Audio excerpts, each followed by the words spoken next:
The third trailer is finally out, and I can finally get back to more analysis videos on Death Stranding. So many moons have passed since I made an analysis video about specifics for the game, and now we have a much wider yet confusing trailer that we can speculate from. And I must say, this was a damn good one too.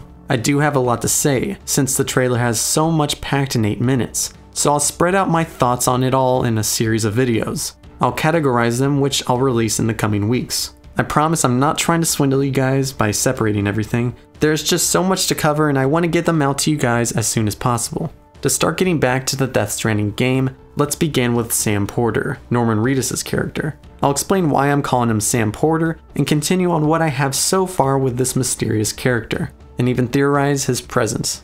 I am the Old Tin Man. If you're new to these analysis videos, click the subscribe button below and keep an eye out for Death Stranding analysis content. If you want to be notified when my newest video is released, click the bell notification button. Alright, Sam Porter. Since the debut trailer for Death Stranding, we have been wondering how Norman fits into this outlandish territory. Now we have come to a point to where we can at least analyze the meaning of his character, and to start it off by his name. During the third trailer, one of the affiliates for the Bridges organization recognized Norman's character and screams out Sam. Sam! Shut up. Kojima even confirms this to be his name on a tweet that he posted the day after the trailer's release, where he discusses Norman's necklace. He quotes, "This is the necklace replica that Sam, the player Norman, is wearing in Death Stranding." As for my speculation that Sam's last name is Porter, let's simply look at Norman's outfit. The word Porter is spread all over his uniform and could easily be identified as a nameplate. Nameplates, which are usually numbered by a rank insignia, is a way to quickly determine a soldier's name and position without question. Although it is possible that this is not his surname and yet another organization that is called Porter, but the word isn't accompanied by any brand or emblem, and it seems to rather establish Sam with this name.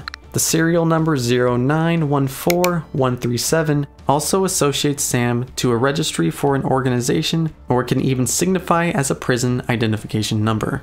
It almost looks like this inflated looking uniform Sam wears is something similar to the uniform of none other than Lundin's, the mascot for Kojima Productions. But of course there's no way that's even possible. Am I right? Either way, Sam's uniform is distinctive and doesn't associate him to any organization. Let's quickly talk about the two characters associated with the Bridges organization in this third trailer. Sam wakes up, once again, to an atrocious scene. In this case, he finds a vehicle collapsed on top of a Bridges member. Since it doesn't seem that Sam is a Bridges employee, which I'm speculating by his unassociated uniform, he could either be cooperating or imprisoned by the organization. I'm guessing Sam was in the car with these two individuals before it tumbled over, as he seemed to be unconscious at the start of the trailer. I'd like to indicate that he wasn't in handcuffs in this trailer, which would allow me to surely prove he was in their captivity. In spite of this, Sam was in handcuffs in the first trailer, so it's apparent that he is in some confinement in a different light. Before I start getting off track about parallel dimensions, let's look at Norman's raw, naked body. Well, rather, let's actually discuss it.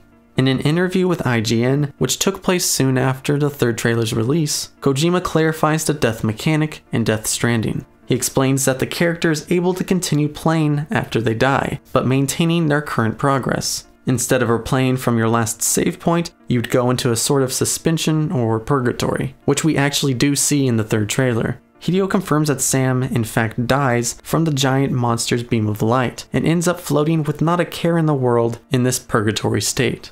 At this point, you're not alive or dead, but equivalent to being on a continuous screen, where you are free to float around and return back to your body, but with the consequences that you maintain your past actions and move forward. During his time in purgatory in that trailer, Norman's body gains another silhouetted handprint on his chest, which I have come to believe to represent his last casualty. Every individual handprint must illustrate a past death that Sam has already experienced.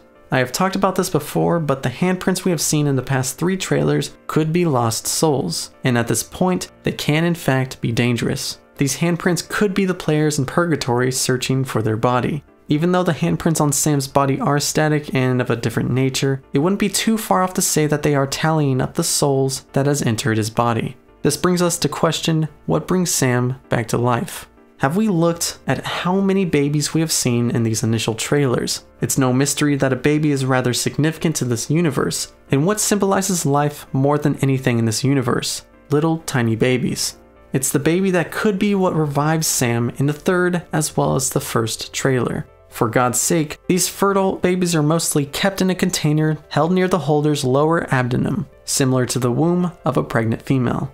But let's keep in mind that the only people we have seen so far who hold the babies in this manner were Bridges members and this Mads Mikkelsen lookalike, and we have yet to understand where any of them stand. So it's possible that they are taking advantage of people who could reproduce, like Sam.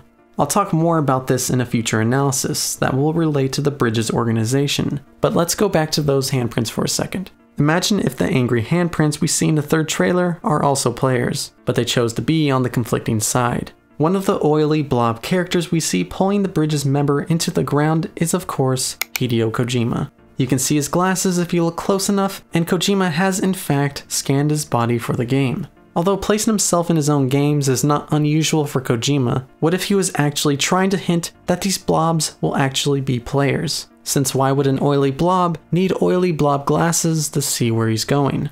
Do these blobs have blob optometrists that they see on a yearly basis? It sounds like these blobs live lives similar to our own. What if the player were able to decide and move freely throughout the game, good or bad? It has been confirmed by Kojima that the game will be free roam, but maybe it's even more complex than we anticipated. Wouldn't it be interesting if we were able to choose to play Norman Reedus or Mads Mikkelsen's characters based on which side we were on, if the two characters are opposing after all? Sam is an unordinary character, especially for the Death Stranding environment. It seems he has something that makes him valuable to Bridges, the floating figures, and even the player. There is something he holds that will connect and bring humanity back together. But will he use that power for good? Stay tuned for the part 2 analysis on Sam Porter in the near future, as well as more Death Stranding analysis content. Next Tuesday, I'll talk more on parallel dimensions and the game's environment. There's more to this world that we still don't know, but we can still try to figure it out. Where do you think Sam stands, and how powerful do you think he actually is, since he is the main protagonist after all? Thank you everyone for watching this analysis. If you want to join our community and see more analysis content on Death Stranding, click the subscribe button. I know you guys are wanting more Death Stranding material, and I appreciate you all for being patient. You have much more coming your way. Thank you once again, and I'm looking forward to hearing from you.